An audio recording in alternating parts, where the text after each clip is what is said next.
Ce paysage français, notre paysage, a une histoire. Il est le fruit d'une transformation spectaculaire que la France a connue après la Seconde Guerre mondiale. Longtemps, il a été le signe de la modernité et du progrès, le symbole du redressement de la France après 4 années de guerre et de chaos. Au Havre, à Dunkerque, à Caen, à Brest, à Toulon, un seul mot résonnait à la fin de la guerre: reconstruction. Reconstruire la France, pour nos parents et nos grands-parents, ça n'était pas simplement remonter des murs.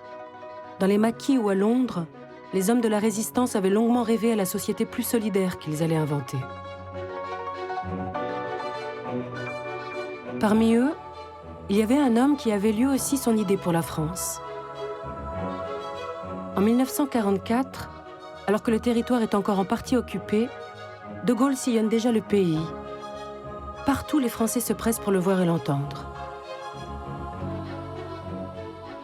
Ce que ni lui ni personne ne pouvait prévoir à ce moment-là, c'est que la France allait connaître 30 années d'une croissance exceptionnelle. 30 années où tout serait bouleversé. 30 années appelées depuis les 30 Glorieuses.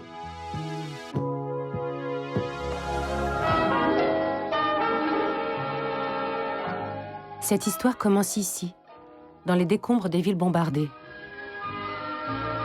Un de ses prisonniers revient dans son village. L'homme croit sentir encore l'odeur des pommiers fleuris au printemps. C'est ici qu'il est né. C'est ici qu'il s'est marié. Le maire portait une écharpe tricolore et il y avait un buste de plâtre de la République. Il regarde avec les yeux du souvenir. Avant et après. Avant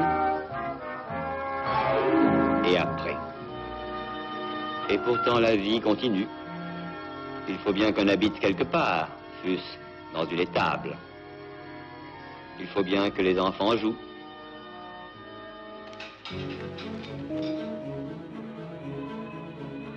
La guerre a laissé partout les mêmes scènes. On manque de lait, de farine. Il n'y a pas d'essence.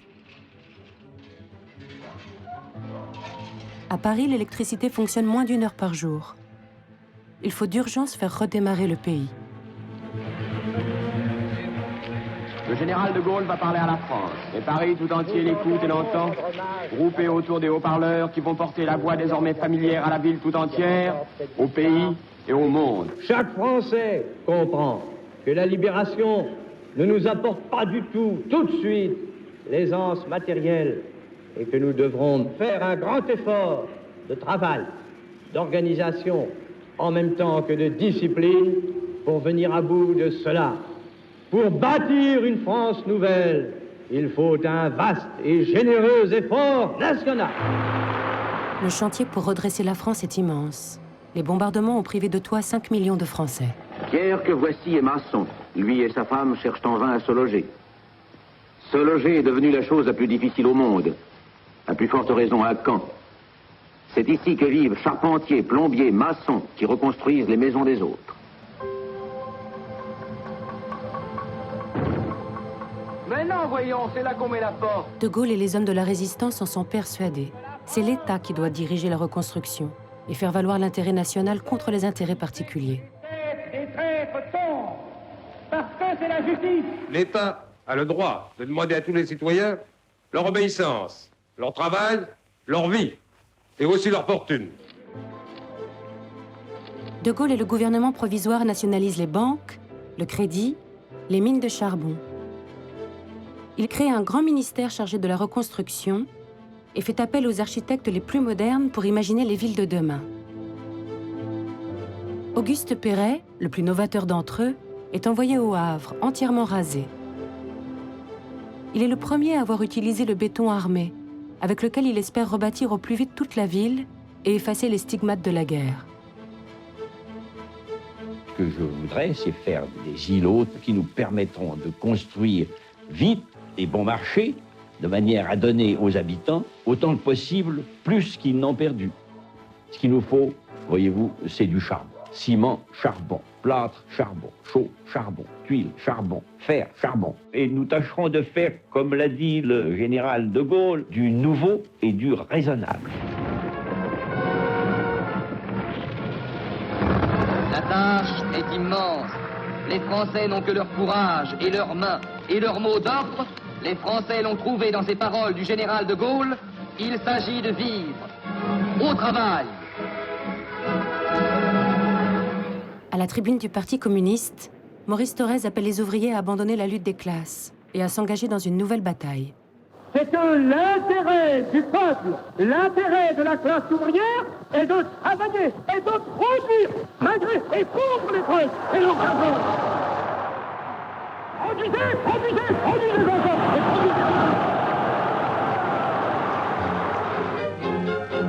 Dans le ciel radieux, au-dessus des frondaisons du bois de Vincennes, un immense drapeau tricolore flotte allègrement, comme pour saluer les premiers arrivants de la fête de l'humanité. En ce jour de septembre 1945, la France semble portée par un immense élan de fraternité. Ils sont 1 million à venir fêter les premières grandes mesures décidées par le gouvernement. Vote des femmes, sécurité sociale, protection de la jeunesse.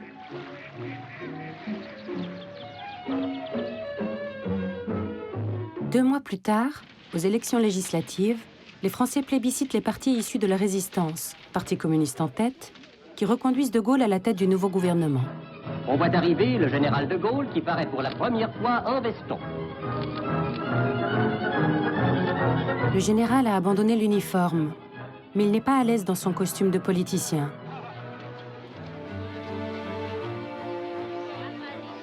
Il doit désormais composer avec cette nouvelle assemblée tout aussi légitime, et surtout avec les communistes, qui ne partagent pas la même vision que lui.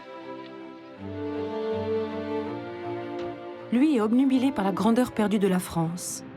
Il est hanté par cette Amérique qu'il a découverte pour la première fois au lendemain du débarquement.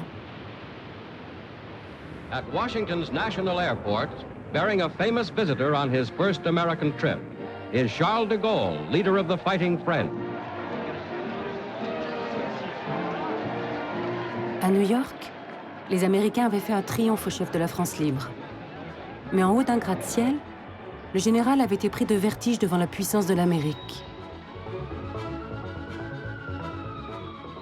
C'est gigantesque, avait-il noté.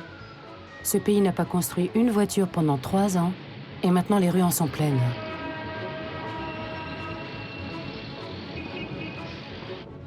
À son retour, alors qu'il survole les colonies françaises, le général est inquiet.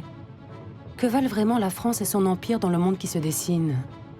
Il en est sûr, il faut un guide, un homme fort pour que la France regagne son rang. En janvier 1946, incapable de gouverner avec les communistes, De Gaulle joue le tout pour le tout. Il démissionne. De Gaulle espère que les Français le retiendront. Mais personne ne retient le général. Les Français veulent tourner la page de la guerre.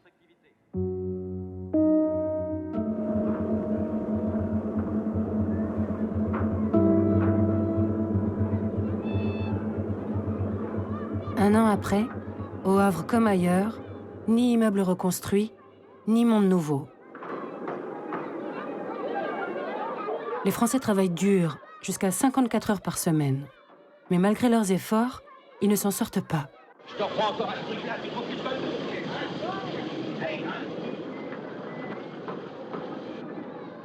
Les salaires sont bloqués.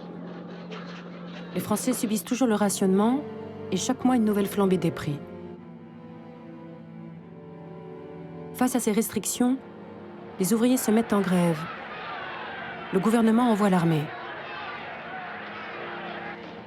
Les ministres communistes, soupçonnés de soutenir les grévistes, sont renvoyés du gouvernement. La France se retrouve au bord du chaos. De l'autre côté de l'Atlantique, les Américains observent les Français se déchirer. Ils s'inquiètent de l'influence grandissante des communistes. George Marshall, ancien chef d'état-major de l'armée américaine devenu secrétaire d'État, imagine un grand plan de redressement pour l'Europe. Without material and financial aid from abroad, the European nations faced complete collapse. L'aide américaine n'est pas désintéressée. Les États-Unis ont besoin de débouchés pour leur économie dopée par la guerre. Les communistes ne sont pas dupes et font campagne contre cette mainmise des capitaux américains. Les hommes des trusts, inquiets, se tournent vers le repos pour écouler leurs produits et assurer leurs profits. Français, grâce à l'Amérique, vous aurez du beurre. Mais mis à l'écart du gouvernement, ils ne peuvent empêcher le démarrage du plan Marshall, qui soulève tant d'espoir et d'enthousiasme. La France prendra donc l'argent de l'Amérique, ses équipements et ses produits. Pour distribuer cette aide, l'État se dote d'un instrument puissant, le plan. Il réunit des fonctionnaires, des syndicalistes, des patrons. Ensemble, ils décideront des priorités de la reconstruction. À sa tête, un homme que les Américains connaissent bien, Jean Monnet. Cet homme d'affaires a passé une partie de la guerre à Washington à préparer la reconstruction. La France est maintenant à la croisée des chemins. Si elle s'engage délibérément dans la voie de la modernisation, elle peut augmenter très rapidement sa capacité de production et sa productivité. Au Havre, un cargo américain chargé de matériel agricole et de 209 tracteurs a été accueilli par le ministre de l'Agriculture. La première bataille des hommes du plan est de mettre fin aux pénuries. Chaque paysan est incité à troquer ses chevaux de trait pour un de ces tracteurs débarqués d'Amérique. Un tracteur neuf, c'est comme un ami qui entre dans la maison. Eh bien, en 1948, j'ai acheté un tracteur. C'était une expérience à tenter. Au fond, c'était une nouveauté. Il y avait un peu de scepticisme, un peu d'envie. C'est encore du matériel américain, ça. Les gens croyaient qu'on allait les avaler parce qu'on avait un tracteur. Ils se doutaient pas qu'eux aussi en achèteraient un.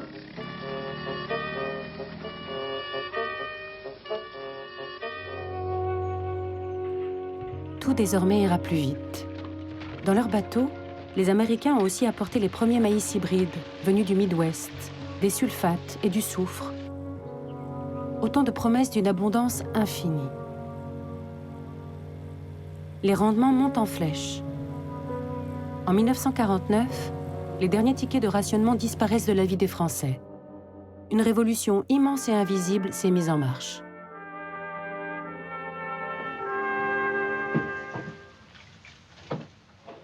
Alors, vous voulez toujours cette électricité? Eh bien, prenons-la et on verra bien.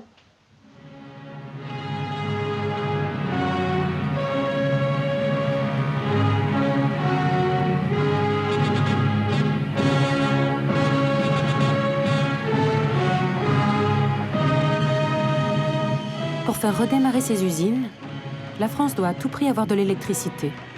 Or, elle manque de charbon.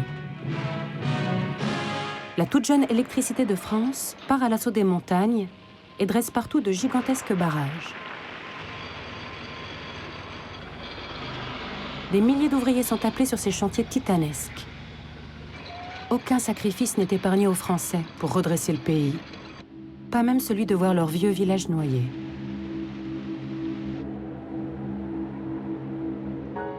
Le village de Tignes, qui officiellement est déjà rayé de la carte de France, vit des moments dramatiques. Matérialisant leur opposition à toute évacuation, les habitants ont refusé de livrer au sous-préfet l'armoire aux archives de la mairie et les indemnités d'évacuation ne peuvent pas tout résoudre ni tout aplanir. Le drame de Tignes sidère les Français. Ils suivent heure par heure sa fin tragique. On a l'impression d'un exode. Jusqu'au bout, Tignes aura lutté pour ne pas mourir. Mais le chantier qui se termine les fascine plus encore. Que valent quelques bergers face à l'intérêt national?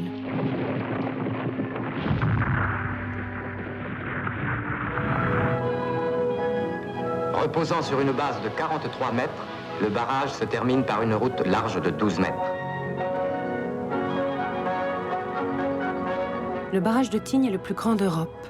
Il va donner un quart de son électricité à la France. Il est le symbole du redressement national. Monsieur Auriol, premier président de la 4e République, inaugure les installations. Votre jeunesse, frémissante et prête à apporter son ardeur et sa foi à la construction de la France rénovée. Les potards de Gaël sont plus de colons, sont plus de colons. Avec ses premières centrales et les crédits du plan Marshall, l'industrie française peut redémarrer. L'ami américain veille. Il s'inquiète du retard des entreprises françaises. Pour produire davantage et mieux, il faut les convertir aux méthodes américaines de productivité. And if France needs steel to rebuild her tired economy, French and American technicians are combining to install a giant continuous hot strip mill. American machinery, French ideas and work. La productivité, c'est le nouveau credo de la reconstruction. Des centaines d'ouvriers et de patrons sont envoyés aux États-Unis. Ils en rapportent des techniques nouvelles, mais surtout des rêves d'opulence, dont la voiture est le symbole le plus éclatant. Aux avant-postes de cette industrie rénovée, les ouvriers de la régie Renault en produisent par milliers dans leur usine de Flins, flambant neuve. Synonyme de puissance et de liberté, bientôt tout le monde possédera sa voiture dans la France reconstruite. This is Caen. It's a symbol of the new partnership that is healing wounded France. Grâce au crédit américain, les villes bombardées renaissent enfin de leurs cendres. Le ministère de la Reconstruction est aux commandes. Ses architectes sont à Lisieux, à Saint-Malo, à Gien, à Caen. Ils ont pour consigne de rebâtir vite, avec des techniques industrielles, mais aussi de faire basculer les villes dans le progrès, apporter lumière, espace et confort aux habitants. Les débats font rage. Faut-il reconstruire en donnant un aspect ancien aux villes, comme ici à Saint-Malo, ou en profiter pour révolutionner l'architecture, comme au Havre? Le Havre est ressuscité. Les derniers baraquements disparaissent devant les immeubles d'allure moderne. Et, dominé par les nouveaux gratte-ciel qu'édifia l'architecte Auguste Perret, son nouvel aspect ne manque pas de grandeur.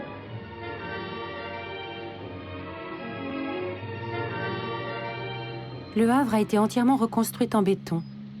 Et personne n'avait imaginé qu'elle aurait cet air de belle ville classique. Les habitants avaient supplié le ministère de les débarrasser de cet architecte aux idées trop modernes. Après des années dans des cités d'urgence, ils prennent possession d'appartements clairs et organisés, dotés d'un luxe jusque-là réservé à une élite. Derrière ces publicités du ministère, des milliers de relogés découvrent ces espaces nouveaux qui donnent forme aux idéaux de l'après-guerre.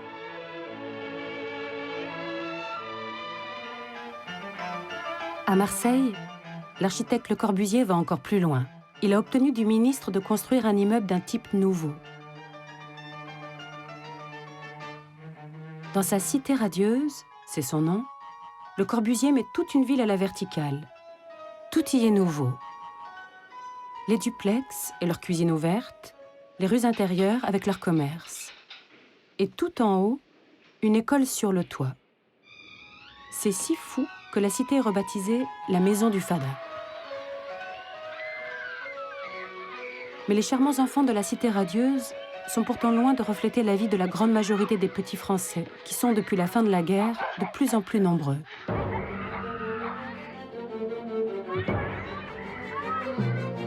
Une autre révolution est en marche. La France, qui n'a jamais fait beaucoup d'enfants, se met à en faire de plus en plus. Et les familles s'entassent dans des appartements sans confort. La construction de logements stagne, et alors que la France est en train de se relever, ses vêtements craquent de partout. Depuis combien de temps est-ce que vous êtes ici? 9 ans. Ça va faire 9 ans. On va sur la 10e année. Et on manque de place. Vous manquez terriblement de place. Vous, monsieur, quand vous rentrez le soir et que vous trouvez votre femme en train de servir à manger aux 4 enfants, je suppose que vous n'avez pas beaucoup de place pour circuler dans la pièce. Je pensais d'aller sur le canapé, de me coucher, prendre mon journal et lire, en attendant que les enfants aient fini de manger. Là, le canapé, je l'ouvre le soir, avant de se coucher. Voilà, on déplie.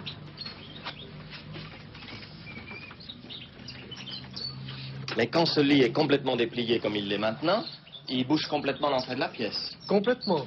Je mets les 2 grands en haut et les 2 petits en bas, tête bêche. Mais comment est-ce que vous ferez quand ils seront plus grands? Bah, voilà, c'est le problème. Cet hiver-là, un jeune abbé, ancien résistant, tire la sonnette d'alarme. Pour les chiens qui crèvent dehors, il y a une fourrière. Est-ce que pour nos frères et nos sœurs, il n'y aura rien? Ils étaient morts, on appellerait la morgue. Mais pour les vivants, il n'y a pas de place. L'abbé Pierre ne fait pas simplement appel à la charité des Français. Il veut pousser les politiques à agir. Telle la puce, il harcèle ceux qui, au pouvoir, avaient ignoré les plus souffrants. Le voici qui devient financier, ce bâtisseur. Avec le constructeur Jean Prouvé, il montre qu'on peut construire une maison en 6 heures et que les techniques industrielles pourraient combler les besoins en logement. À Paris, sur les berges de la Seine, s'édifie en moins d'une journée devant son promoteur, l'abbé Pierre, la première d'une série de maisons préconditionnées construites grâce aux résultats d'une campagne de solidarité. 25 000 visiteurs viennent admirer la simplicité de la maison des jours meilleurs. Le ministère cherche lui aussi à construire à bas coût, mais il ne veut pas de maison individuelle. Ces modèles sont au Havre ou à Marseille, des immeubles collectifs et modernes qui pourront loger des millions de Français. Mais l'argent manque toujours. Une partie des crédits américains est siphonnée depuis 1946 par l'armée, qui mène en Indochine une guerre coloniale perdue d'avance. Le 7 mai 1954, l'armée est défaite à Dien Bien Phu. Des milliers de soldats français sont faits prisonniers. Au lendemain de la débâcle, une crise politique majeure éclate. Il faut de toute urgence terminer cette guerre. Lors des cérémonies du 8 mai, comme chaque année, De Gaulle est là. Debout, comme hier, dans sa décapotable, le vieux général guette la tournure des événements. Le général de Gaulle, à son tour, vient fleurir la dalle sacrée de l'Arc de Triomphe de Paris, où son groupe... Cela fait 8 ans qu'il attend que la 4e République s'effondre. 8 ans qu'il est cantonné aux commémorations. 8 ans qu'il ronge son frein. Il est persuadé que cette fois, son heure a sonné, que les Français vont le ramener au pouvoir. Alors qu'il quitte le terre-plein de l'Étoile, plusieurs groupes de ses partisans, malgré le barrage d'importantes forces de police, envahissent les Champs-Élysées et tentent de se diriger vers les ministères. La 4e République vacille, mais tient bon. De Gaulle est désormais interdit de radio. Pour mettre fin à la guerre, les députés nomment un des leurs. Pierre Mendès France tranche avec De Gaulle. Et avec tous ceux qui se sont succédés au pouvoir depuis 1946. Il a cette manière simple et directe de s'adresser aux Français. Il n'est plus temps de s'appesantir sur les erreurs passées. Il faut maintenant rétablir la paix. Une paix de compromis, une paix honorable. J'affirme que cela est possible. Mendès France fait la paix en Indochine, redore l'image de la France dans le monde. Et chaque semaine, à la radio, il remet les Français en ordre de bataille. La France a de grandes ressources intérieures. Le mal, c'est le retard de son organisation économique. Produire plus et produire mieux et produire à meilleur compte, c'est la clé de nos difficultés. En cette année 1954, la France paraît soudain plus moderne. Quelque chose a changé. Les nouvelles piles atomiques de Marcoule, G2 et G3, profilent sur la campagne provençale le dernier grand œuvre du siècle de la taupe. La pile de Saclay est la plus intense d'Europe et grâce à elle, le commissariat à l'énergie atomique français... Dans d'étranges bunkers, des chercheurs fabriquent dans le plus grand secret la première bombe atomique française. Plus loin, au pied des Pyrénées, on a trouvé du pétrole et du gaz. La France s'est réveillée américaine et rêve maintenant d'un Texas français. Tout soudain semble possible.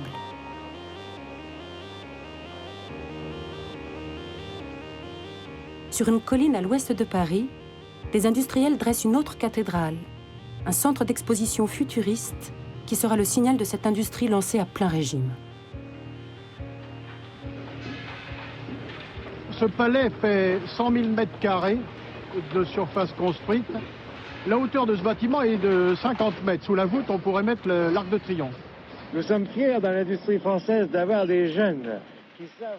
Dans cette France qui croit au progrès et à la technique, les ingénieurs sont les nouveaux héros. L'ingénieur reste par excellence l'homme de l'industrie. Plus s'accroît l'automatisme et même l'automation, plus la fonction de penser prend d'importance. Ce sont les ingénieurs encore qui vont révolutionner le logement. Les techniques industrielles ont fait baisser tous les coûts et permettent de monter des immeubles comme on monte des voitures, à la chaîne.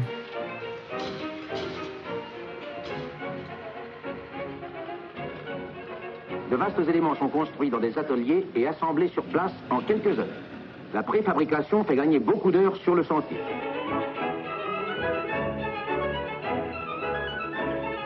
Avec la préfabrication, l'État peut enfin construire ces logements qu'il a tant promis aux Français. Aux architectes, il revient d'organiser de manière rationnelle ces milliers de logements produits par les ingénieurs.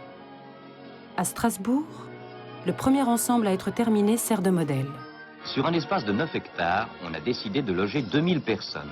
Un grand parc, inondé de lumière, bordé au nord d'immeubles collectifs dont l'ombre portée n'assombrit aucun logement, c'est une solution de l'urbanisme d'aujourd'hui. De la verdure, de l'espace, du soleil. Et de grands appartements clairs et confortables pour les familles nombreuses du baby-boom. On appelle ça une cité, et c'est une révolution. Ça change de toutes ces grandes casernes qu'on voit si souvent. Tu comprends? Notre équipe a essayé que cela soit vivant en soupe, que l'on y soit vraiment heureux de vivre. Et pas seulement une machine à habiter. Tu sais, les gens qui vont habiter ici, tout ce qu'ils demandent, c'est d'avoir un toit. Un toit, mais aussi une vie différente. Comment trouves-tu ça, finalement? Il n'y a pas à dire, tu n'as pas trop mal travaillé. Dommage que ça soit si petit. Il te faudrait une baguette magique. 1000 logements ici, 2000 ici. Exactement. Tu as raison. Pour cette nouvelle manière de vivre, moderne, l'industrie encore a tout prévu. Dans le secret des raffineries, une opération fantastique prépare la prochaine révolution.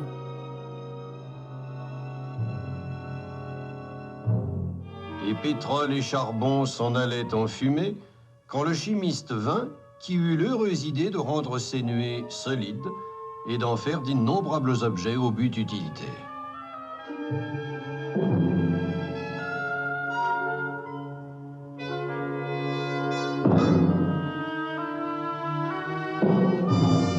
L'ère des plastiques s'enorgueillit à peine née de quelques 150 articles de ménage et de jardin légers, silencieux, colorés et fonctionnels, produits à raison de 5 millions d'unités par an.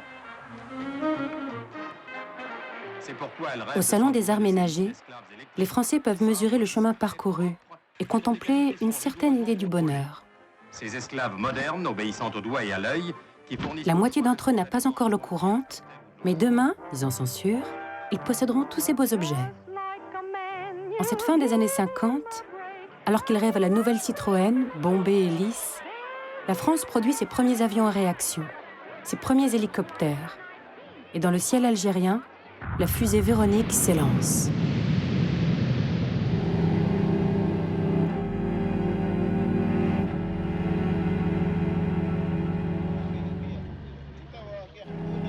De ce côté de la Méditerranée, la France est moins glorieuse. Et c'est ici que la 4e République va s'effondrer. Ici, en Algérie, où la France se sent chez elle, où elle vient de découvrir des gisements de pétrole, où 1 million de pieds noirs vivent. Ici, où la France construit aussi des grands ensembles. Tout près d'Alger, le ministre résident, M. Robert Lacoste, s'est fait montrer les travaux de la cité géante qui portera le nom de Climat de France. Cette cité, qui s'étend sur 30 hectares, pourra abriter 30 000 habitants. Un geste qui fixe un point du problème algérien. Le problème algérien, un peuple qui réclame son indépendance et qui ne trouve en guise de réponse qu'une répression sanglante. Comme en Indochine, les gouvernements laissent l'armée aux commandes et ferment les yeux sur les moyens qu'elle utilise.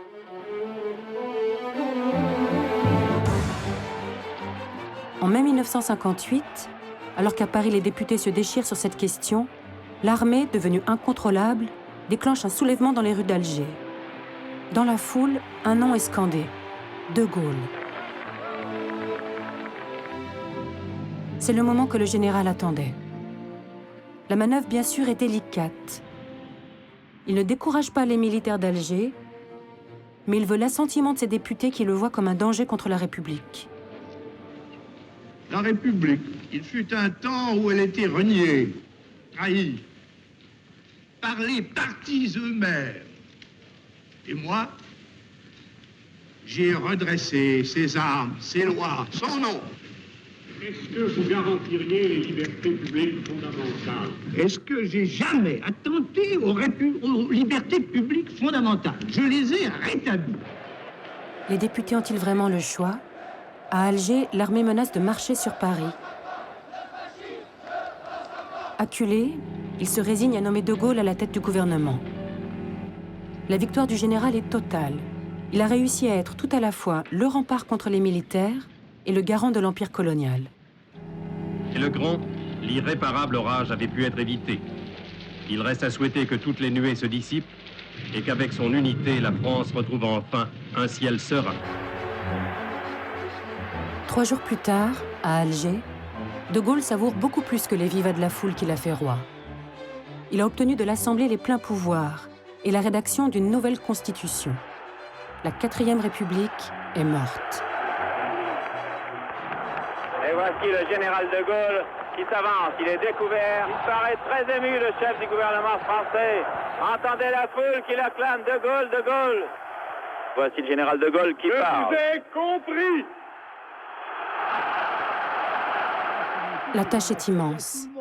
Mais De Gaulle tient de nouveau son rôle préféré, le sauveur de la France. Il faisait bien son Brière. Ce soir, il y a de la lumière. Française, Français, aidez-moi.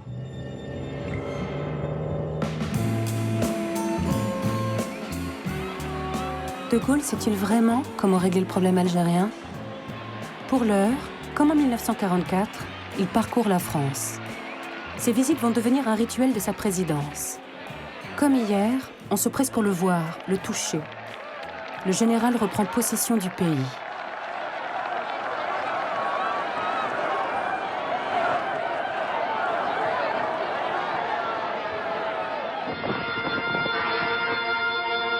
Au centre atomique de Marcoule, le président de Gaulle a pu constater le chemin parcouru depuis qu'en 1945, il signa l'acte de naissance de l'industrie nucléaire en France. Aujourd'hui, le centre fonctionne et produit. Dans cette tournée, il se garde bien de saluer le travail de ses prédécesseurs. Il feint même de s'étonner de la rapidité de la reconstruction. À Lac, comme à Marcoule, ou sous la voûte du CNIT, tout juste terminée, le général se fabrique une image de président moderne et touche sans scrupule tous les dividendes des efforts de la 4e République. Sa plus belle prise, c'est Orly.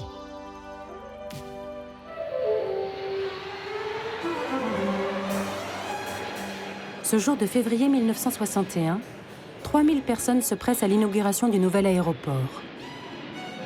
C'est le plus grand d'Europe et un spectacle époustouflant, un déluge de luxe et de modernité. La cérémonie d'aujourd'hui consacre l'aérogare d'Orly comme l'une des plus frappantes réalisations françaises.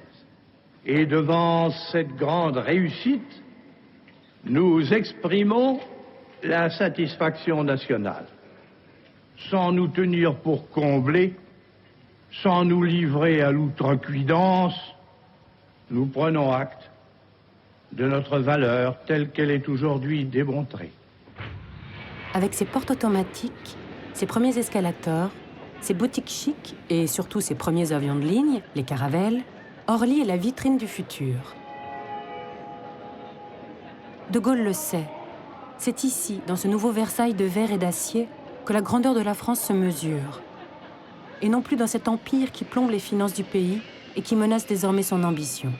Cet immense effort intérieur pour la puissance et la prospérité nous détermine à employer nos propres moyens chez nous. Notre intérêt national direct est de nous dégager de charges coûteuses et sans issue et de laisser nos anciens sujets disposer entièrement d'eux-mêmes. Après des années de négociations avec les nationalistes algériens, en mars 1962, De Gaulle renonce enfin à l'Algérie. Vous savez que le cessez-le-feu est signé. Oui. Qu'est-ce que vous en pensez? C'est quelque chose qui fait du bien.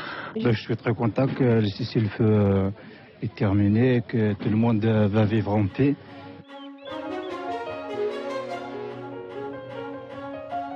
Un instant, tout le monde retient son souffle. Bientôt, 1 million de rapatriés vont débarquer en métropole. À quoi va ressembler la France de Gaulle, maintenant que la question de l'Empire est réglée?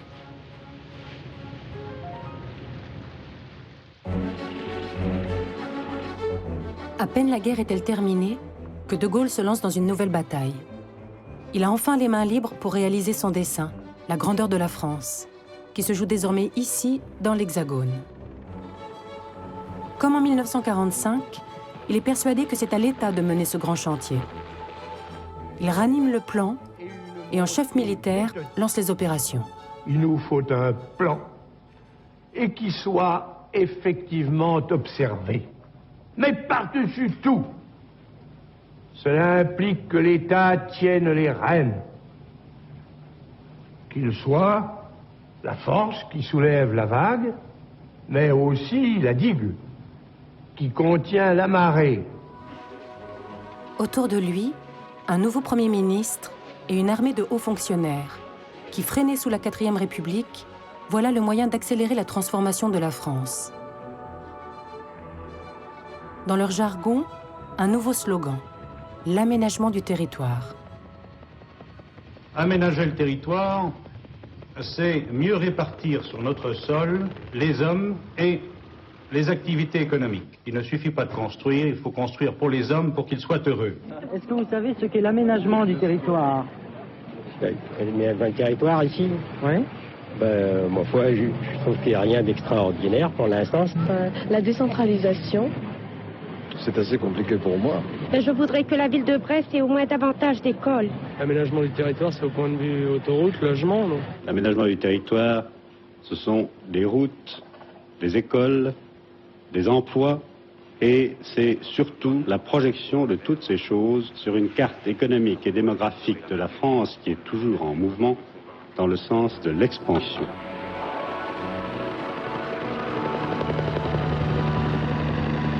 Olivier Guichard prend la tête d'une nouvelle administration, la DATAR.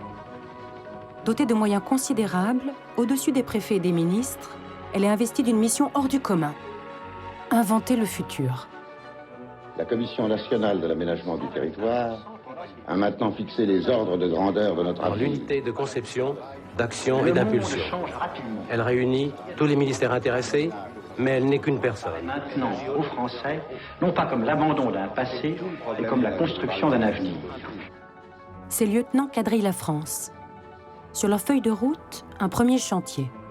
En finir avec Paris et ce qu'on appelle le désert français.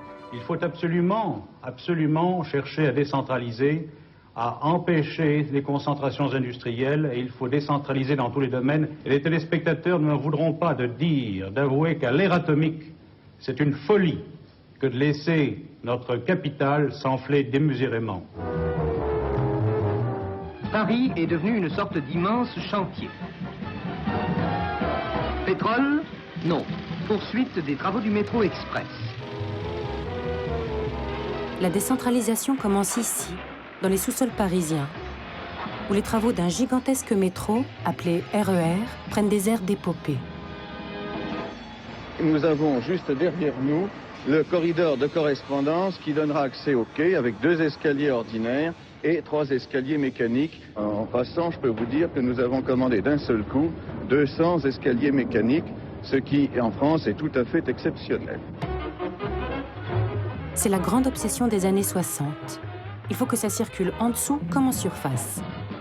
La civilisation de la voiture s'annonce et Paris lui fait une place de choix. Bientôt, il y aura le boulevard périphérique, cette autoroute à 4 voies qui en fera le tour, et des échangeurs géants aux portes de la capitale. Le chantier n'est pas terminé, mais De Gaulle est déjà là, sous l'échangeur de la porte de la Chapelle. Il vient admirer en personne cette méga structure de béton à l'allure américaine.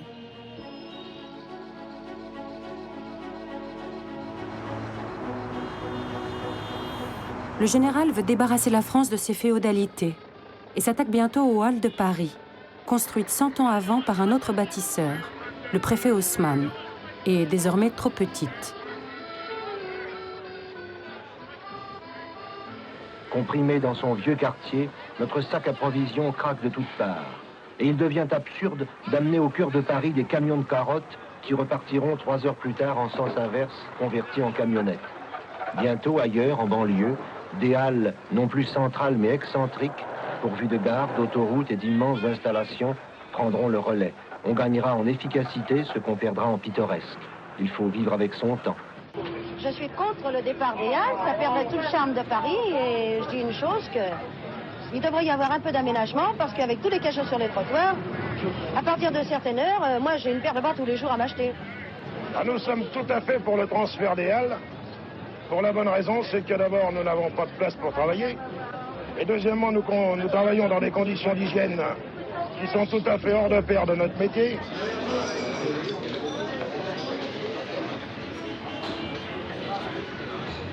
C'est un ancien compagnon de la Libération, Libert Bou, qui a soufflé l'idée à De Gaulle. Installer ici, à Rungis, en race campagne, un gigantesque marché de gros, comme il en existe aux États-Unis, une fois de plus le modèle de ses aménageurs. Libert Bou exproprie sans état d'âme des centaines d'agriculteurs. On le surnomme bientôt Rungis Khan. Il représente ce nouvel État fort et volontaire voulu par De Gaulle. Si les grossistes des halles préparent leur révolution, l'agriculture française, elle, est en pleine crise. La Bretagne bouge. La Bretagne des choux-fleurs, des pommes de terre et des artichauts. Les paysans ont été les meilleurs élèves du plan Marshall. Ils ont acheté des tracteurs, ils ont produit beaucoup, mais ne s'en sortent pas. Trop d'intermédiaires qui font leur marge sur leur dos. Depuis plusieurs années, des révoltes paysannes éclatent un peu partout.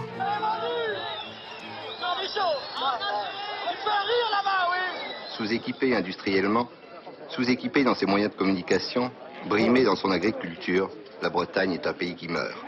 Chaque année, sa population s'amenuise. Chaque année, l'immigration s'accélère. Pour trouver du travail, pour vivre, ces gens doivent partir. Tout le monde va partir? Oh, tout le monde va partir, oui. Vous avez un fils qui est resté? Ah bah, il est resté, oui. Bah, pas très enchanté pour le moment. Vous regrettez de ne pas avoir de vacances? Bah, naturellement. Vous regrettez le manque de loisirs? Il n'y a aucun loisir chez nous, hein. C'est pas connu, ça. La campagne, c'est l'esclave. La ferme n'est pas assez importante pour nous deux. Alors, automatiquement, c'est mon frère qui doit rester. Parce que c'est pas moi. Cette jeune génération veut moderniser l'agriculture et trouve l'oreille attentive de De Gaulle. Il change de ministre et charge Edgar Pisani de faire entrer l'agriculture française dans une ère productiviste. Avis à la population, par décision du conseil municipal, chaque famille de chaume est invitée à participer aux travaux de remembrement du village.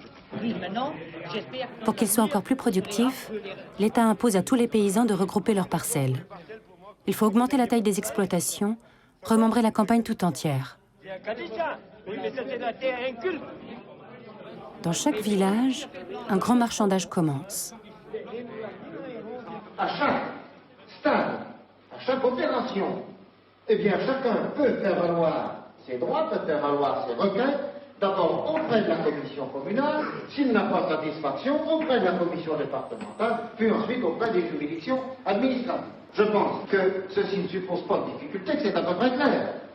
Est-ce que tout le monde a compris à peu près ça? Un bois qui est un enclave. Les points d'eau dans les terrains. Il peut pleurer. Il peut pleurer. Il peut pleurer. L'État mouille la chemise, explique, finance la plus grande partie des travaux. Il rachète aussi des terres, rénove des fermes, crée de nouvelles exploitations. Une intense campagne de propagande accompagne ce bouleversement, le plus important de l'histoire paysanne.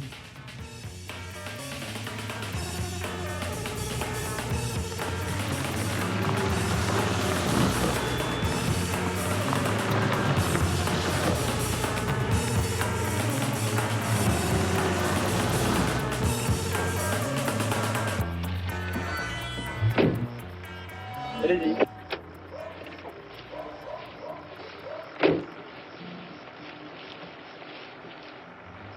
Bonjour, Madame le maire. Bonjour, Monsieur Romeyer. Bonjour, Madame le maire. Monsieur Bayon. Alors, ces travaux, ça marche? Ça marche très bien. Les parcelles sont beaucoup plus grandes qu'auparavant. Les friches, 25 hectares de friches, ont été défrichées par les bulldozers est très bien fait. Monsieur le maire, vous êtes l'homme du remembrement. Avant ce remembrement, votre commune était divisée en combien de parcelles environ? 27 000 environ. Et maintenant? Un peu plus de 3 000, 3 200. Le membre de la commission du pays, du coin, s'était servi et moi m'avait desservi. Au lieu de me remembrer, il m'avait démembré. Eh bien, on est perdant. Pour l'instant, on est perdant, mais je crois que par la suite, on sera gagnant. Les Français reconnaissent-ils tout à fait cette campagne bien rangée?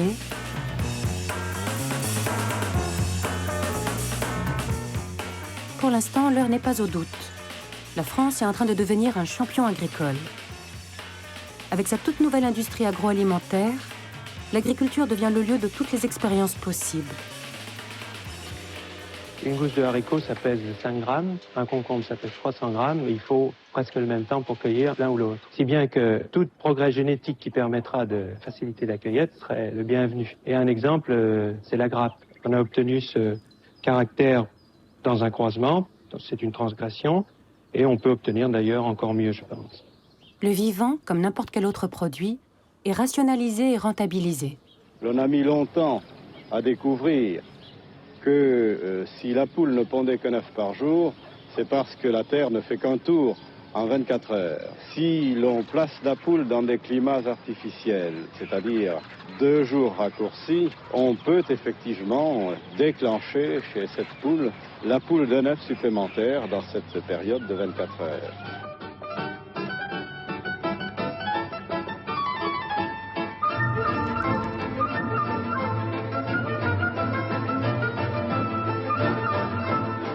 « 1964. De Gaulle et Pisani inaugurent le premier salon international de l'agriculture.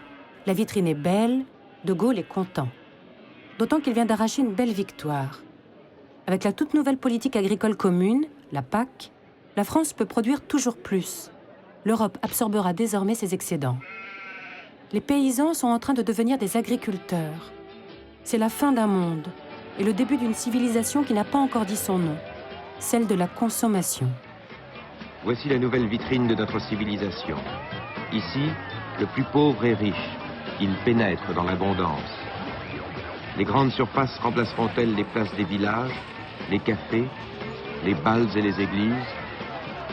Que pense le client, tant qu'on lui permet encore de penser?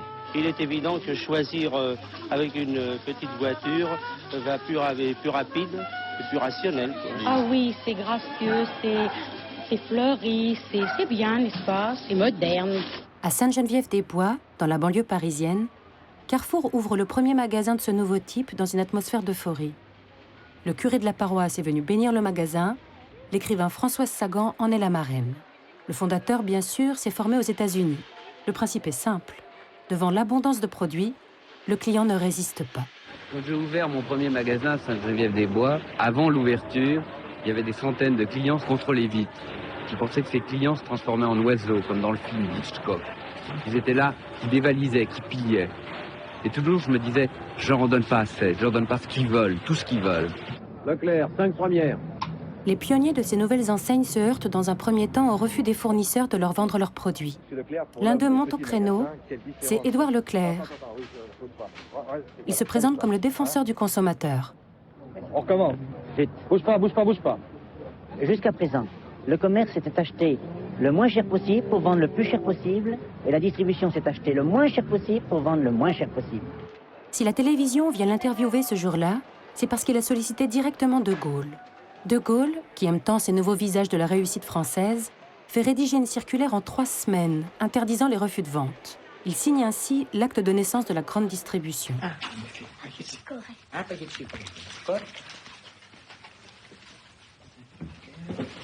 De toute pièce, je l'ai monté de toute pièce.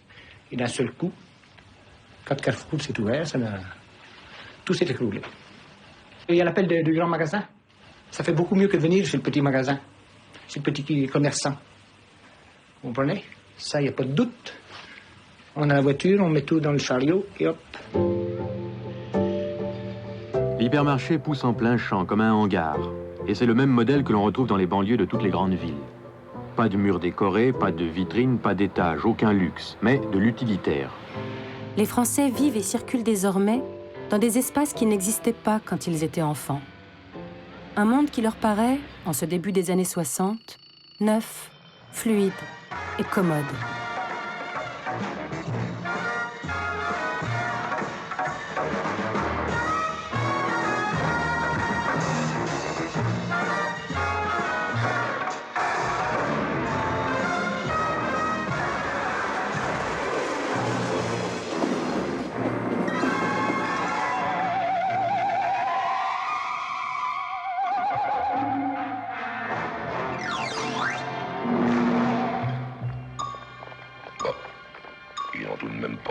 Cabane, Ginette m'aura écrit.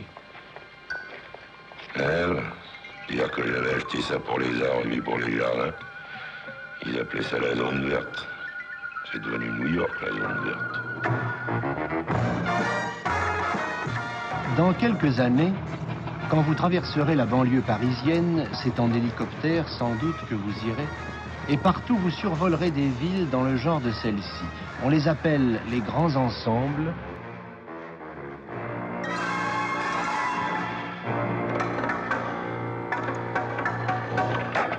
Monsieur la rue Théophile Gautier, s'il vous plaît. Où ça? Ben, ici, à Sarcelles. Théophile Gautier? Oui. Ça n'existe pas. Ah si, j'y habite, moi. Ben alors, si vous y habitez, vous devez savoir où c'est.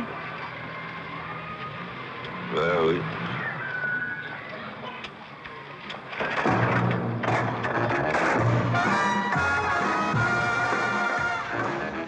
Pour le million de rapatriés d'Algérie, pour les 150 000 paysans qui quittent chaque année les campagnes, pour les habitants des taudis, les grands ensembles sont un Eldorado. Qu'est-ce que tu avais comme logement dans le 18e? Oh, bah, j'avais une chambre et une cuisine, simplement. Oui. Et toi? Nous, on était 7, comptant les parents. Oui. On n'avait qu'une pièce. C'est le facteur qui vous a apporté ça? Oui. Il a même attendu pour savoir la nouvelle. Ah, il a attendu que Oui, il a attendu que je regarde la feuille pour savoir si c'était bien pour être logé ou alors si c'était encore pour me dire d'attendre. Et quand il a su que c'était pour être logé, il était aussi heureux que moi, je crois bien. Vous avez combien d'enfants? J'ai 8 enfants et une petite nièce en adoption depuis un mois. Quand je suis rentrée et que j'ai vu ces grandes pièces, je croyais être perdue. Je croyais que je sais pas, je me faisais pas une idée que c'était comme ça. C'est ça que tu dis? Il y a la statue là-bas. Ah oui, tu vois, il y a une statue. Avec une étoile. Et puis une étoile. Oh, il y a des vélos accrochés.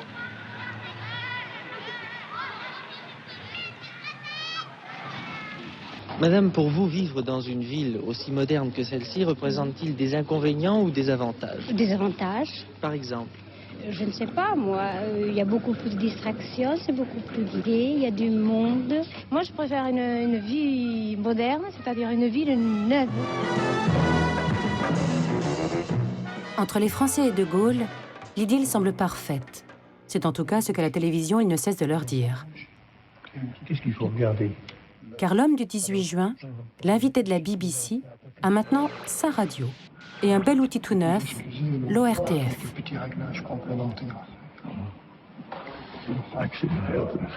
La maison de la radio, le plus grand immeuble construit en France, vient d'être inaugurée par le général de Gaulle. Sur le plan du prestige, c'est une réussite. Sur le plan de la technique, une révolution. L'idée que nous nous faisons de la France et l'idée que s'en font les autres, devait dire le général de Gaulle, dépendent maintenant de ce qui est à partir d'ici donné à voir, à entendre et à comprendre.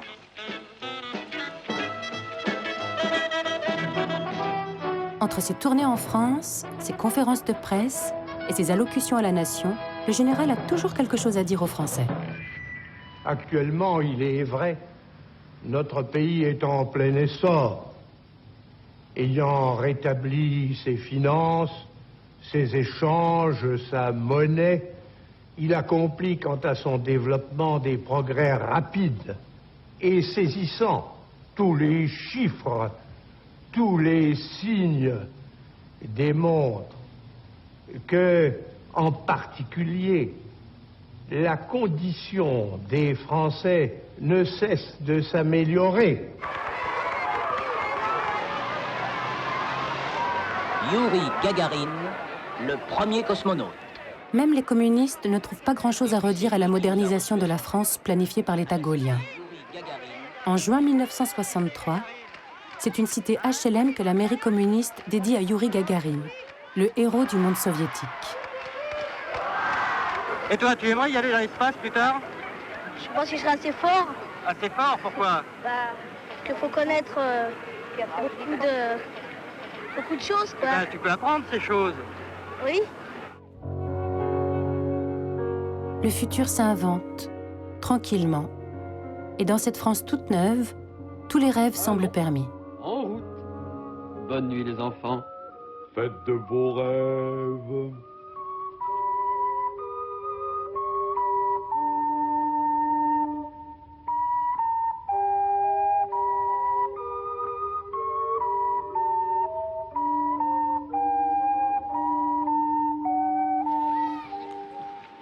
Une autre révolution est en marche.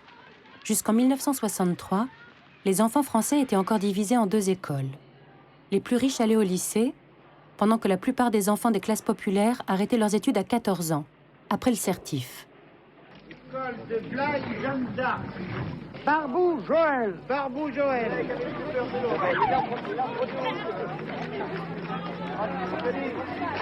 La France manque d'ingénieurs, de commerciaux et de techniciens. De Gaulle invente le collège, où iront désormais tous les enfants, quel que soit leur milieu. Et vous êtes pour ou contre la scolarité jusqu'à 16 ans? J'étais contre. Pourquoi? Parce que j'aurais préféré que mes enfants, à l'âge de 14 ans, puissent quitter l'école et travailler, me ramener un peu d'argent. Je préfère qu'elle aille à l'école jusqu'à 6 ans.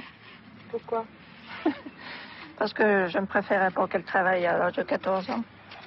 Et mademoiselle, est-ce qu'elle aime l'école? Non. Non? Du jour au lendemain, il faut créer des centaines de nouveaux établissements. Le ministère construit à tour de bras, jusqu'à 1 collège par jour. Ce magnifique groupe scolaire a été construit en un temps record, puisque 5 mois à peine se sont écoulés depuis la pose de la première pierre.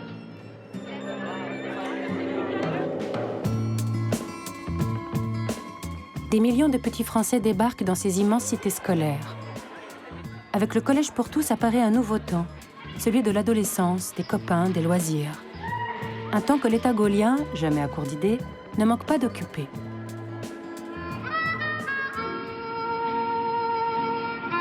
L'oisiveté est mauvaise conseillère. C'est pourquoi il faut applaudir à des initiatives telles que celle qui a abouti à la création à Vincennes de la Maison des Jeunes et de la Culture. Ouverte aux jeunes de tous les horizons, qu'ils sortent du collège ou de l'atelier, elle leur offre, à travers les divers clubs, de multiples moyens de meubler leurs loisirs. Et garçons et filles y prouvent qu'il n'est nullement nécessaire de rouler à 200 à l'heure pour satisfaire à sa petite fureur de vivre. Monsieur Mathieu, vous êtes responsable du club des jeunes. Pouvez-vous me dire si un club de jeunes a plus d'utilité dans une cité nouvelle que dans une ville conventionnelle? Oui, effectivement, je pense qu'un club de jeunes est plus nécessaire ici, étant donné que les gens sont en général des gens déracinés et donc ils n'ont plus les structures qu'ils avaient dans une cité ancienne, dans une ville traditionnelle. Quand vous êtes arrivé à Sarcelles, la première semaine où vous avez vécu ici, quelle impression vous avez ressentie? La première semaine, le Sahara. Ah oui, le Sahara, il y avait plein de boue, de la neige partout, des bâtiments à moitié construits, rien, ni cinéma. Il y avait juste une union commerciale qui d'ailleurs était à cet emplacement. C'est tout, pas de copains, rien. Alors je descendais tous les jours à Paris. J'avais le seul moyen pour retrouver mes anciens copains. Et alors qu'est-ce que vous alliez faire à Paris? Revoir mes copains, comme je vous le disais, à Trinité. C'est tout ce que je faisais. Alors dites-moi franchement, est-ce que ça vous semble important qu'il y ait cette maison des jeunes? Très important. S'il n'y avait pas la maison des jeunes entre nous, qu'est-ce que vous feriez? Les 3 quarts, on serait tous en prison, je crois, en ce moment. Il faut reconnaître, quoi. Le président de la République a visité avec M. Malraux la maison de la culture de Bourges, la plus importante de France. André Malraux veut que n'importe quel enfant de 16 ans, si pauvre soit-il, ait accès au patrimoine national. Le général et son ministre de la Culture savent ce qui est bien pour la jeunesse. Et leur ambition s'étend toujours un peu plus loin dans la vie des Français. Tant mieux si la jeunesse est là, et nous faisons appel à la jeunesse pour qu'elle soit là, car elle peut servir l'esprit mieux que tous les autres. Mais en définitive, il s'agit tout de même de savoir si c'est la jeunesse qui sert l'esprit ou si c'est l'esprit qui sert la jeunesse. Mais vous aimeriez aller dans un centre comme ça, dans un club, dans une maison de jeunes? Ouais, mais qu'on soit pas mal vu parce qu'on est mal habillé. Ouais, qu'on puisse y aller comme on veut, quoi. Que ce soit pas une obligation de rentrer en costard.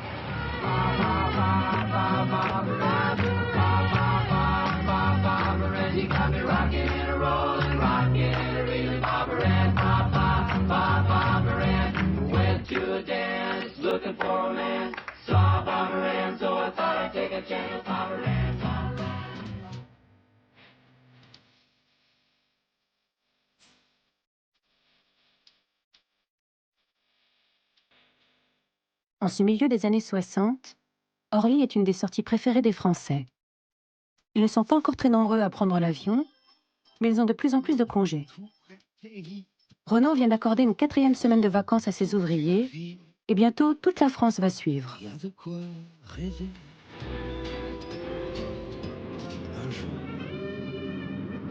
Seulement voilà, la Côte d'Azur est saturée. La France manque d'hôtels. Alors les Français filent dans l'Espagne du dictateur Franco. Monsieur, pourquoi allez-vous en vacances en Espagne? Pour être tranquille d'abord, pour payer moins cher ensuite. C'est pour une raison de monde. En France, il y a du monde un peu partout. On espère en trouver un petit peu moins. Ces images de la côte espagnole ne plaisent pas à De Gaulle. La civilisation des loisirs est en train de naître et la France n'est pas prête. L'État monte alors le projet le plus fou de la décennie. Puisque les Français veulent aller à la plage, il va leur construire 6 stations balnéaires de toutes pièces. Au seuil de la Camargue et du Languedoc, le domaine de la Grande Motte constitue la charnière de cette nouvelle Floride que l'État veut faire surgir des marécages. Dans 5 ou 6 ans, le galop des chevaux sera remplacé par le claquement sec des balles de golf. Monsieur Olivier Guichard, pourquoi l'État s'est intéressé à l'aménagement de cette côte du Languedoc-Roussillon? Eh bien, dans une civilisation où la part des loisirs ne cessera de croître, il est normal que l'État recherche des lieux encore vierges où puisse se développer cette civilisation. Je voudrais vous demander si la formule que vous venez de mettre en avant ne risque pas de produire une espèce d'étatisation des vacances. Est-ce qu'on ne s'achemine pas vers un système à la Russe, si j'ose dire? Les grands commis, qui aiment les choses bien ordonnées, redoutent ces constructions anarchiques qui déjà pullulent le long des plages. Ils veulent des stations denses pour préserver le littoral. Nous avons 4 ennemis à vaincre. 2 naturels, les moustiques et le vent, et 2 autres créés par la main de l'homme. La spéculation et la laideur des constructions. Les travaux sont pharaoniques. La côte est une lagune battue par les vents. Et il faut faire sortir de ce marais des autoroutes, des ports, des parkings, des villes entières. Inventer un endroit où les Français pourront se livrer à cette nouvelle passion, le soleil. Le général, en vrai chef des travaux de la France, fait une nouvelle fois le voyage. Les pieds dans le sable, c'est encore de grandeur dont il parle. Le tourisme, les loisirs sont une part fort importante de la civilisation moderne. C'est une activité de plus que notre pays ajoute à toutes les siennes et c'est un service qu'il rend à l'humanité tout entière qui, dans le dur labeur de notre époque industrielle, a besoin de trouver des lieux organisés pour son repos et pour reprendre ses forces à tous les égards. De Gaulle, qui aime les marches solitaires, qui s'ennuie souvent en voyage, s'imaginait-il un jour célébrer le tourisme de masse? À Port-Barcarès, sur la côte du Languedoc, sort de terre le cadre de vos futures vacances. C'est le très grand architecte Georges Candilis qui a conçu les habitations. Il s'explique. On a parlé de Nouvelle-Floride, mais ça ne ressemble vraiment même pas. Non, laissez tomber les mots. Nouvelle-Floride, la nouvelle Polynésie française, et tout ça, ce sont des slogans. À la fin du compte, il faut donner le caractère spécifique de cette région, de transformer Languedoc-Roussillon. On parle que demain sera la civilisation de loisirs. Moi, je veux bien. Il faut le créer, il faut le construire.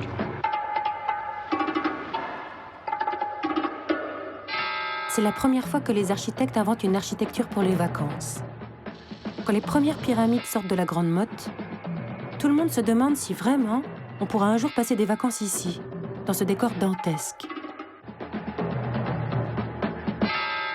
Ah, l'architecture, ça plaît pas, c'est moderne, quoi. Il faut s'habituer à tout. Mais il est évident qu'on se retrouve devant de grands immeubles collectifs et que ça risque de, disons, de ne pas plaire à certains. Ça me plaît vraiment, oui. Il y a des principes de construction qu'on trouve pas partout. Shadok, mes frères, disait le moulin, ne vous fatiguez plus à pomper. Aujourd'hui commence pour vous la civilisation des loisirs. Un ministre des loisirs est nommé. Des cours de formation loisique accélérés sont organisés. La journée de loisirs commençait dès 8 h du matin. Ainsi, les Shadok, petit à petit, perdirent l'habitude de pomper. Les Shadok commençaient à se civiliser.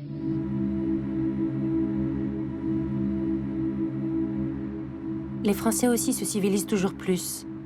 Mais le décor qu'ils voient autour d'eux commence à les interroger. Depuis la guerre, la France a construit 6 millions de logements, soit la moitié de ceux qui existaient avant et qu'il avait fallu des siècles pour édifier. Dans les 20 ans qui viennent, si on veut faire face aux besoins, il faudra en bâtir 10 millions. Les construire comment? Depuis quelques années, on voit s'édifier en vrac l'équivalent de villes de 10 000, 15 000, 20 000 habitants. D'immenses constructions, toujours plus grandes, toujours plus loin, se sont dressées partout en France. Nancy détient le record de la plus longue barre d'Europe. Ce qui caractérise le Haut-du-Lièvre, c'est une population de 20 000 habitants sur à peine 60 hectares. Dans la journée, un aspect un peu désertique et également aussi la sensation d'isolement qui pèse sur beaucoup de ces jeunes ménages. Lorsqu'on est très nombreux, par exemple 90 appartements pour une seule entrée au Tilleul argenté, eh bien, on ne sait pas trop avec qui se lier. Entre les tours et les bars, la modernité promise a pris l'allure de cage à lapins. Et la France s'interroge. Une cuisine équipée et le centre commercial sont-ils un horizon suffisant? Ce qui me déplaît le plus, c'est certainement l'architecture, voyez-vous. Tous ces gros cubes entassés les uns à côté des autres, ça me fait peur. C'est pas joli du tout. Je n'arrive pas à m'habituer. Nous avons un lino qui est un esclavage à entretenir et aucune porte entre la cuisine, la chambre, la salle de séjour. Je crois que je me ferai jamais un logement pareil.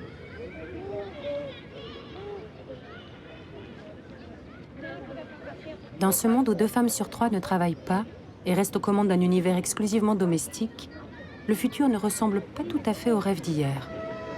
Madame, vous habitez Sarcelles? Oui, monsieur. Et vous travaillez? Non, monsieur. Qu'est-ce que vous faites dans la journée en dehors de vos occupations ménagères? Bon, un petit tour de temps en temps dans Sarcelles.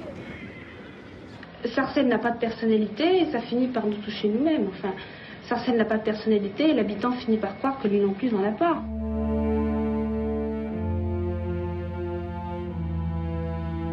Une pluie de reproches s'abat sur ces constructions qui faisaient hier la fierté du ministère. Les journalistes, les cinéastes, les écrivains scrutent les grands ensembles qui souffriraient d'un mal spécifique, la sarcellite.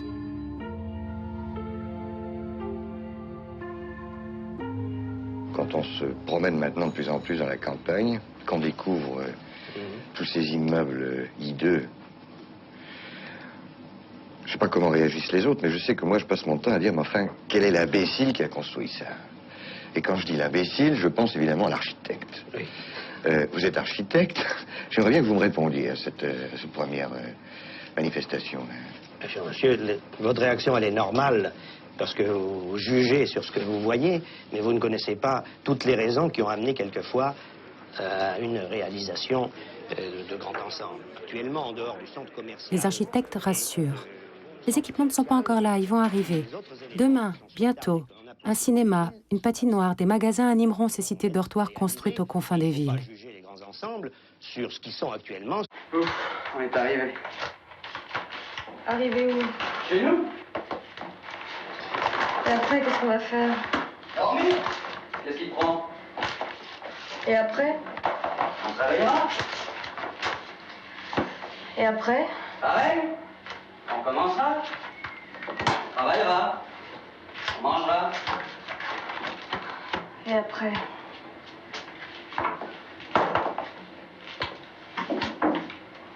Je sais pas.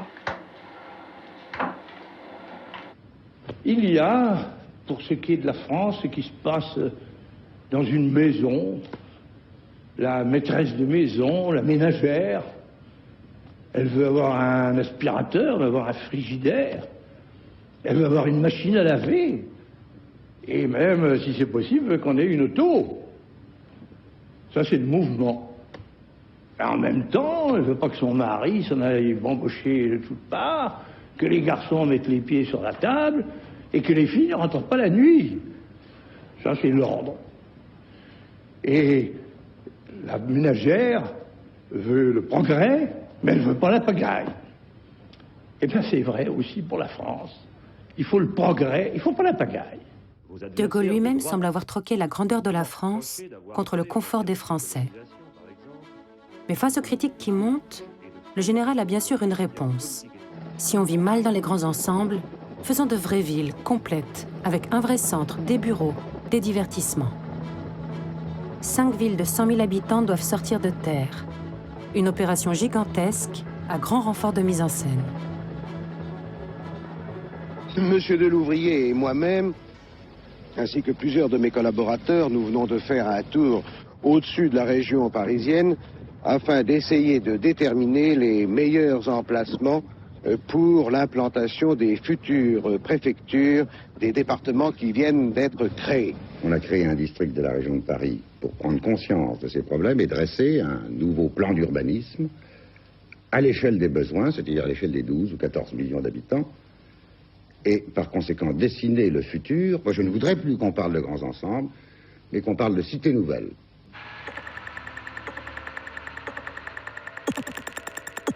La machine à bâtir se remet en marche.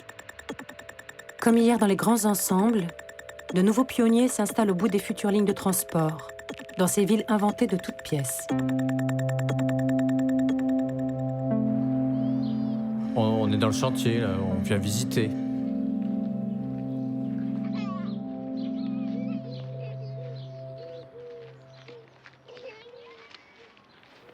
Là déjà on voit notre façade, c'est le balcon du centre, c'était notre appartement. On prenait notre petit déjeuner en voyant les vaches partir. Là c'est les premières grues que vous voyez, c'est les premières grues de la préfecture. Et là voilà, nos prairies sont transformées.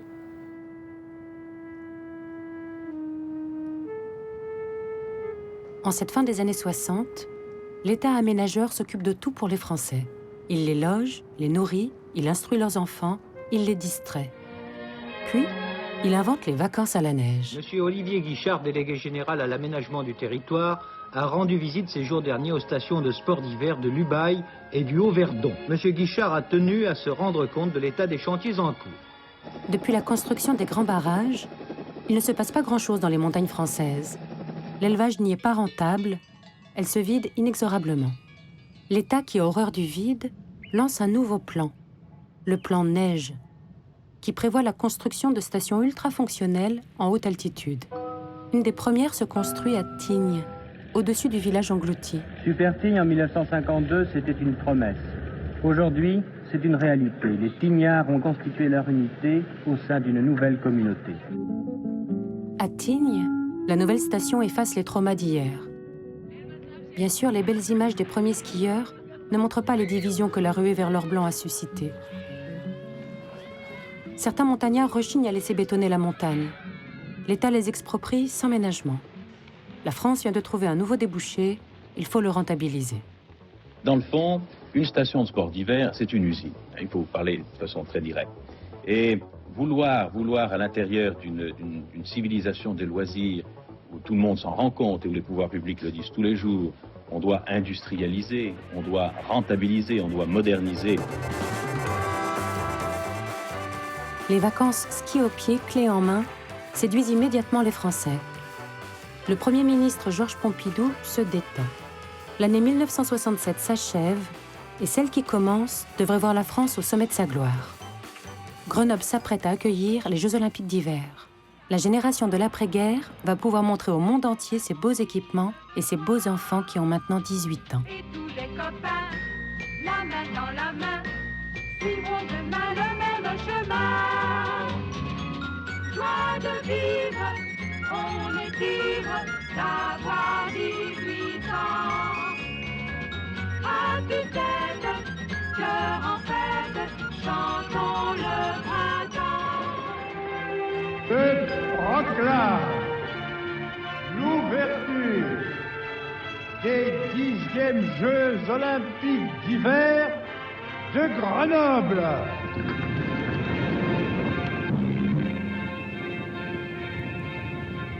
Numéro 14, Jean-Claude Killy. À quel moment se remporte une victoire? Sur quelle image pouvons-nous dire « Voilà, il vient de gagner la course ». Triple médaillée d'or dans les disciplines reines, la France semble en ce mois de février 1968 ivre de ses succès.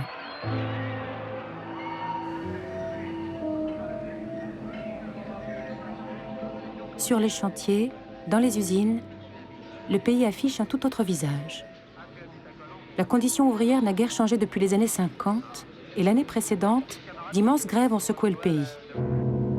Les ouvriers réclament des salaires décents et pour certains, au moins un toit.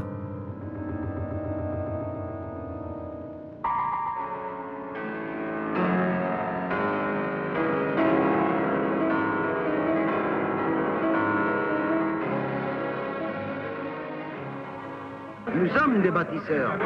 Mais si nous bâtissons, c'est nous aussi pour être logés. Et nous en avons ce droit. Qu'ils soient des travailleurs immigrés, ils sont venus ici, ils ne sont pas venus volontairement. On les a fait venir. Donc, leurs droits, on doit les respecter. Nous sommes logés 8 dans la chambre. Et dans les lits superposés. On ne peut pas dormir. Alors pour un gars comme moi qui travaille, qui aime bien travailler, j'aime bien me reposer pour avoir la force à répondre mon travail tous les jours. Je tiens ici, il y en a 3 frères qui travaillent au bâtiment. Et 8 dans le baraque de bois, comme les cochons.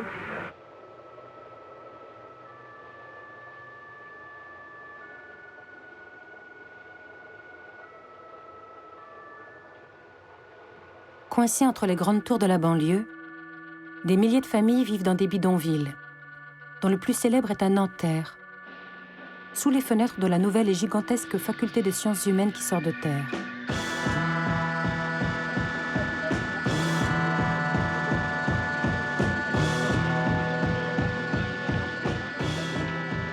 La vue, elle donne sur quoi? Le bidonville. Vous avez un très grand bidonville du côté de du carrefour qui va vers Paris, où vivent 10 000 personnes, pour la plupart nord-africains. Et là, avenue de la République, vous avez 3 petits bidonvilles, avec plus ou moins de confort. J'entends par confort un point d'eau et l'électricité. Et c'est ici, à Nanterre, devant les bidonvilles, que démarre 68. La révolte est conduite par ceux pour qui De Gaulle a changé l'école, créé des maisons de la culture. La déflagration sonne comme un désaveu pour leurs parents. Le monde qu'ils ont construit est jugé autoritaire, consumériste, injuste. Des étudiants refusent leur fonction qui leur est assignée par la société. Ils refusent de devenir les futurs cadres qui exploiteront plus tard la classe ouvrière et la paysannerie.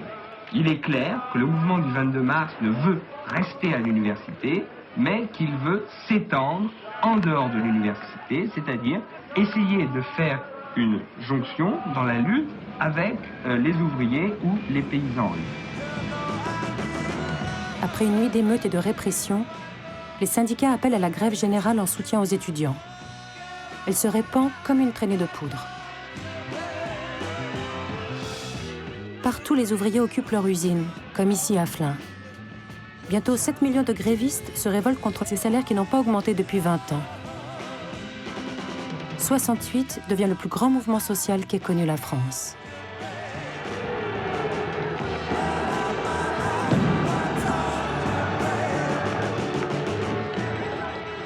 Sous la pression, le gouvernement négocie une augmentation historique des salaires, de nouveaux droits. Mais les événements de mai révèlent une société inégalitaire, loin des rêves de la libération. Entre les enfants du baby-boom et le pouvoir gaulliste, le fossé semble total. Moins d'1 an après, le général de Gaulle, qui s'était imaginé en chef d'une armée dédiée à la grandeur de la France, démissionne. Il sort de la vie des Français sur la pointe des pieds et le 9 novembre 1970 disparaît.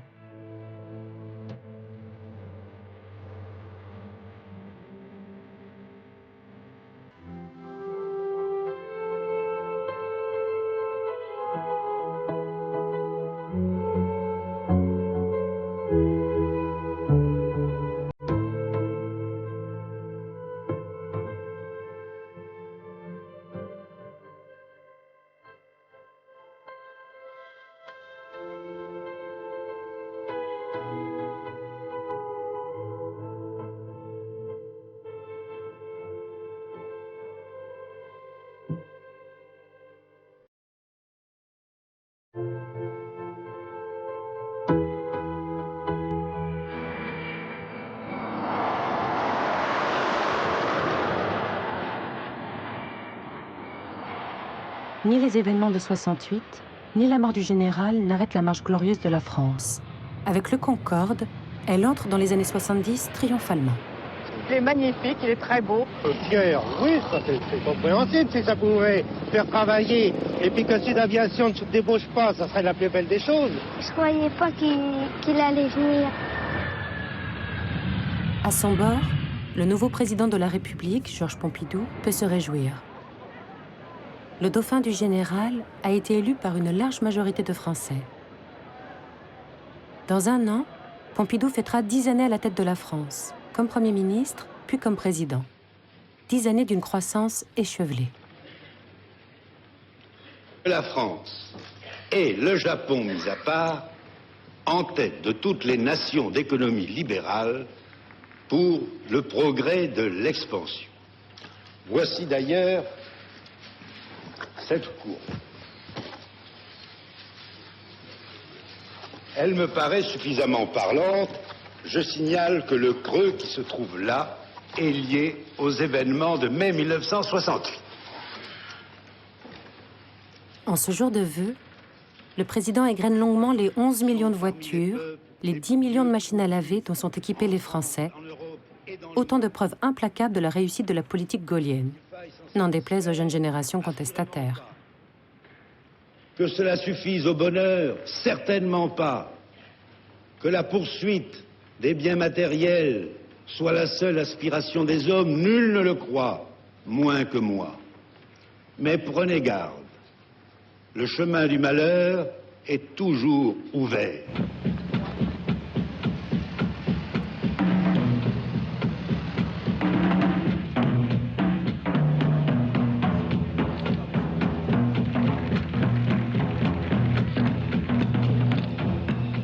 Comme hier, De Gaulle inaugurait les grandes réalisations de la 4e République, Pompidou assure la livraison du grand projet des années 60, les villes nouvelles.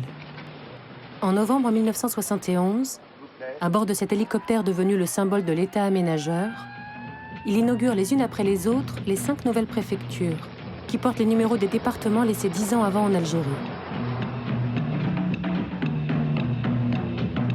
Évry, Créteil, Bobigny, Nanterre, Cergy. Une architecture pop et colorée, signal de cet État moderne proche de ses citoyens.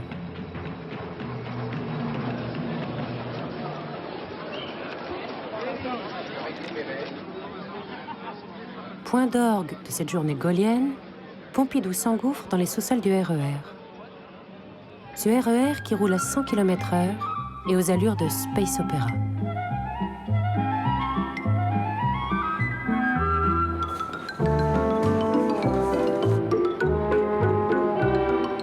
Il attend encore sa plus grande gare, celle du centre de Paris, un hub géant où se croiseront un jour 1 million de voyageurs. Et pour lequel, pour l'instant, aux Halles, les bulldozers font place nette.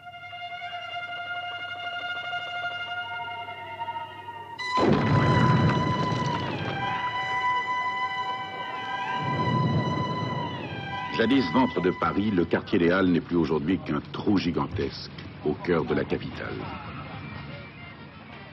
Dans cette époque où tout semble se débrider, le chantier sert de décor au western parodique d'un réalisateur italien, Marco Ferreri, qui reconstitue au pied des pavillons promis à la démolition l'héroïque résistance des Indiens d'Amérique.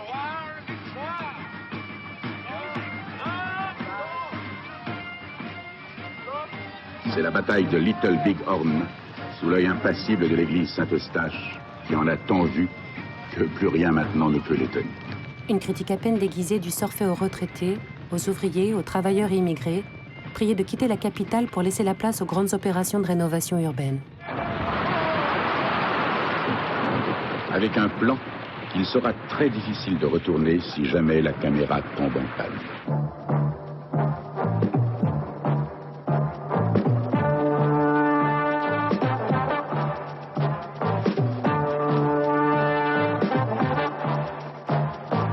Les Français tout de même sont légèrement perplexes.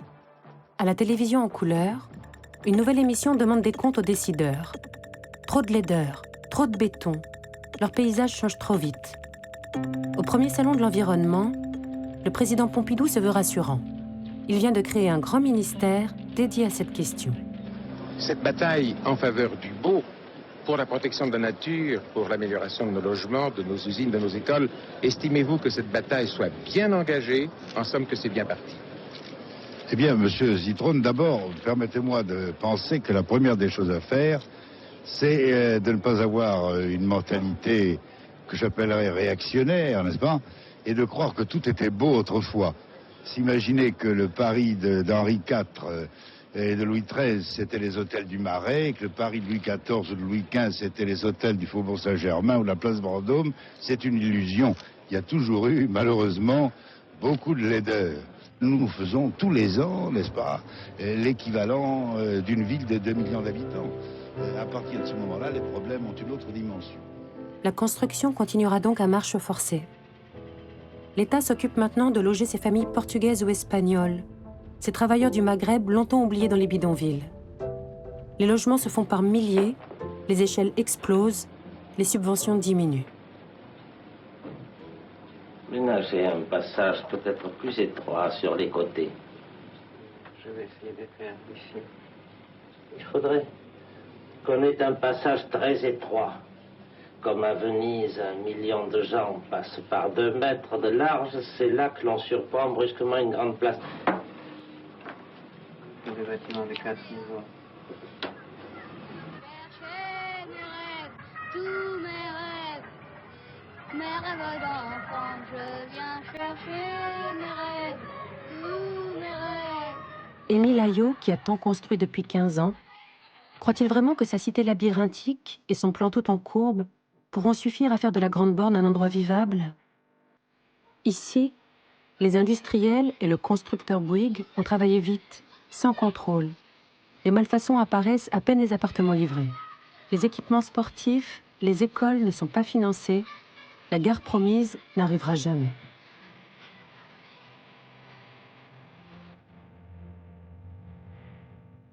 Ce sont les derniers feux des grands ensembles. Déjà, les offices HLM n'ont plus les moyens d'entretenir ces cités construites trop vite, trop mal. À quelques kilomètres de Paris, à La Courneuve, un fait divers révèle une cité totalement délabrée, alors qu'elle n'a été inaugurée que 7 ans auparavant. Après 15 années de construction à outrance, une circulaire interdit l'édification de ces grands ensembles devenus des lieux de ségrégation.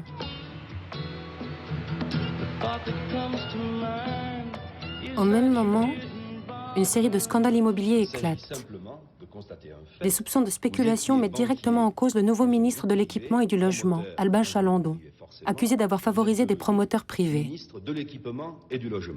Quand, par exemple, à Grigny 2, on a construit 5000 logements, bien, quand les promoteurs, ou plutôt le groupe financier, a acheté un terrain à des paysans qui ne savaient pas trop bien et que, normalement, ils n'étaient pas à construire ce terrain, donc il ne valait pas très cher. Quand ensuite, hasard, eh bien, grâce à vous, je pense d'ailleurs, on peut construire sur ces terrains et il a le privilège d'être classé ZAC. Je voudrais vous demander, monsieur le ministre, d'abord, est-ce que cette série de hasards ne rapporte pas énormément à ceux qui en bénéficient? Et secondement, est-ce que vous reconnaissez... Le ministre prépare un grand tournant, le désengagement de l'État de tous les grands aménagements au profit des groupes privés.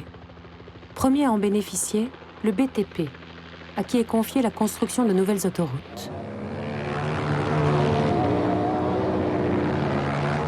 En 1973, le dernier tronçon du périphérique est inauguré, une belle autoroute sur laquelle les voitures peuvent désormais faire le tour de la ville sans rencontrer un seul feu rouge.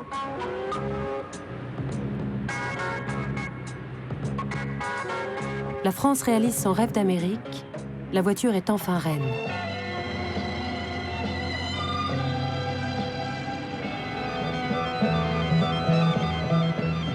Ici, trop de voitures. Mais l'auto, c'est l'annexe de la maison, le prolongement du corps. Il la faut devant la porte.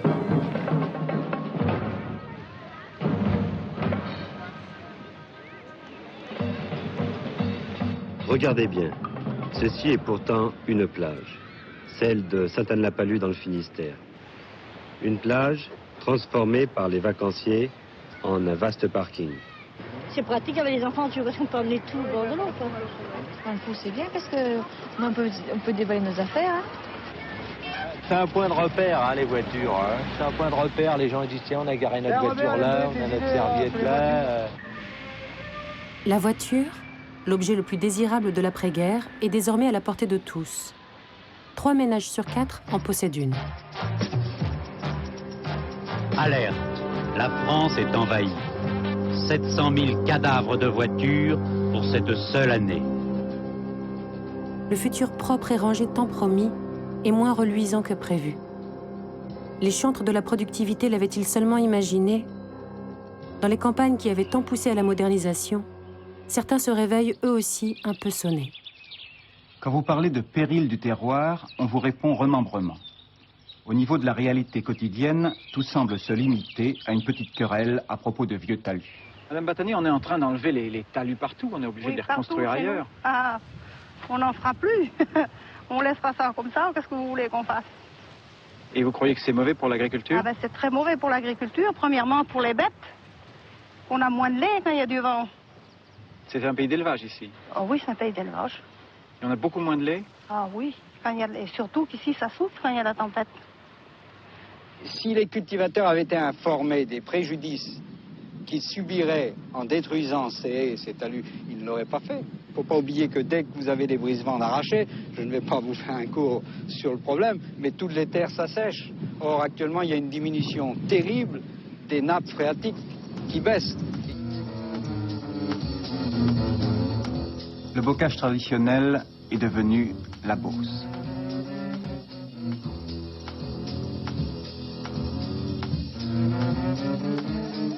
Ailleurs, dans l'Aveyron, d'autres paysans se rebellent contre l'État vertical et autoritaire.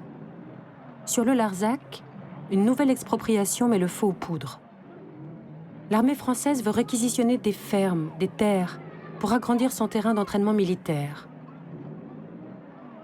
Ils ne sont qu'une poignée de paysans sur le Larzac, mais des milliers de gens se reconnaissent dans leur lutte. Au départ, ça battait uniquement pour garder notre terrain, c'est-à-dire comme tout paysan qui menaçait l'expropriation. Et maintenant, on se bat plutôt pour une qualité de vie, c'est-à-dire on ne se bat contre les instruments de mort, on se bat contre... On a vraiment changé le sens de notre lutte. Le Larzac devient le symbole du désir de vivre autrement, où chaque été, toute une génération se retrouve autour d'un même combat. Ce que nous défendons et que vous défendez avec nous, c'est la vie. C'est la vie. C'est la vie. C'est la dignité des hommes et la paix. Ensemble, nous garderons le Larzac. Gardez le Larzac!